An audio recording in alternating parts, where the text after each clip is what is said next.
ഞാനിപ്പോ നിക്കണതേ അത് വേറെ എങ്ങും അല്ല, നമ്മുടെ സ്വന്തം വല്ലാർപാടത്തമ്മയുടെ മണ്ണിലാണ്. 501ാമത് പരിശുദ്ധ വല്ലാർപാടത്തമ്മയുടെ തിരുനാൾ നടക്കണേണ്.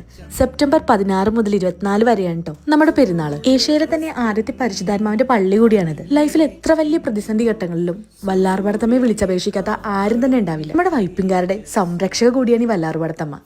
1524 പോർച്ചുഗീസുകാർ നിർമ്മിച്ചതാണ് ഈ ദേവാലയം. മാതാവിന്റെ ഭയങ്കര അത്ഭുതമുള്ള ഒരു പള്ളിയും കൂടിയാണിത്. ഇവിടുത്തെ അടിമ നേർച്ചയ്ക്ക് പിന്നിലൊരു വിശ്വാസവും കൂടിയുണ്ട്. മീനാക്ഷമ്മയും കുഞ്ഞും മട്ടാഞ്ചേരിയിലെ കുടുംബക്ഷേത്രത്തിൽ പോയി വരികയും ശക്തമായ കാറ്റിലും മഴയിലും പെട്ട് വഞ്ചി മറിയുകയും മീനാക്ഷമ്മയുടെ ഉള്ളൊരുകിയ പ്രാർത്ഥന കേട്ട് മാതാവ് അവരെ അത്ഭുതകരമായി രക്ഷപ്പെടുത്തിയതിനെ തുടർന്ന് മാതാവിന്റെ ദാസരായി അവർ മരണം വരെ അവിടെ ജീവിച്ചു പോന്നു. നമ്മെ സകല ആപത്തുകളിൽ നിന്ന് രക്ഷിക്കുന്നതിനും അതിന്റെ ഓർമ്മ നിലനിർത്തുന്നതിനും വേണ്ടിയാണ് കേട്ടോ ഈ അടിമ സമർപ്പണം അവിടെ നടത്തുന്നത്.